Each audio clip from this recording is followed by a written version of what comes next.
Hello बच्चों, let's start our question. Question है select the correct statement regarding Ellingham diagram. बेटे Ellingham diagram के बारे में एक दो बातें सुन लेते हैं।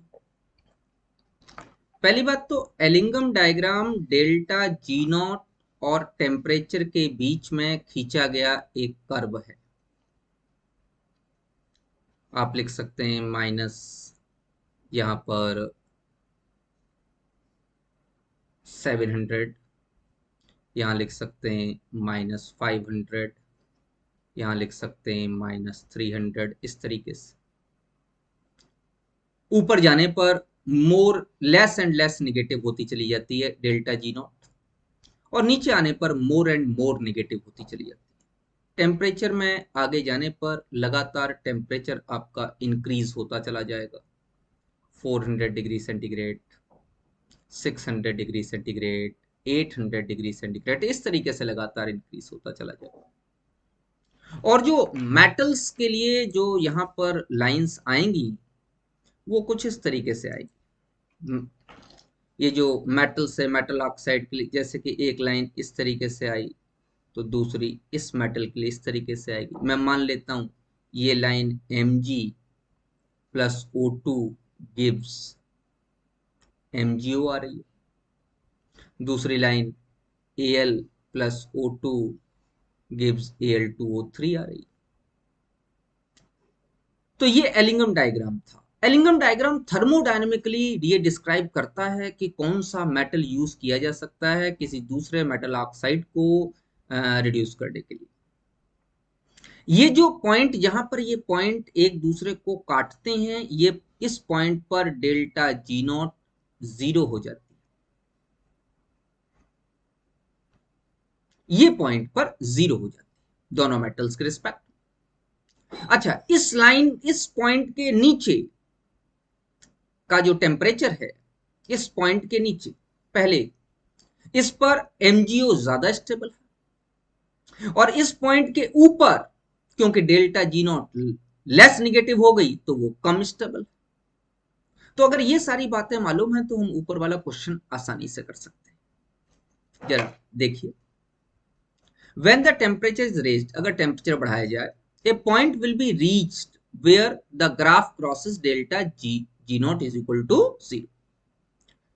Delta G naught is equal to 0 ये वाली लाइन है बेटे, ये पॉइंट जो दिखाया गया ये delta G naught is equal to 0 कह रहा है। बिलो दिस टेम्परेचर, इस टेम्परेचर के नीचे, the free energy formation of oxide is negative. तो जरा ध्यान से देखिए, इस टेम्परेचर से पहले free energy formation more negative है, हाँ बिल्कुल निगेटिव है। और अगर इस टेम्परेचर के हम ऊपर चले जाते हैं, मतलब आगे बढ़ते चले जाते हैं, तो delta G naught formation less and less negative होती चली जाती है। तो वो कह रहा है below this temperature the free energy of formation of oxide is negative, बिल्कुल सही है। So the oxide is more stable, बिल्कुल, अगर डेल्टा जी नॉट की वैल्यू ज्यादा निगेटिव है तो ऑक्साइड ज्यादा स्टेबल हो जाएगी। तो option number A is correct. Option number B कह रहा है when the temperature is raised a point will be reached where the graph crosses delta G naught is equal to 0 line, बिल्कुल सही है।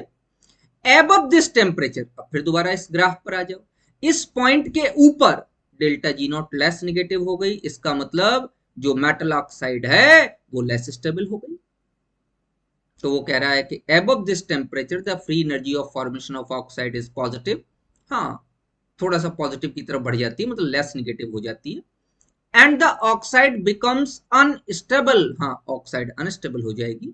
And should decompose into metal and dioxygen, हाँ metal और dioxygen में जो है कन्वर्ट हो जाएगी। तो वो पॉजिटिव जब आ जाएगी तो मेटल और डाइऑक्सीजन में आसानी से कन्वर्ट हो ही जाएगी।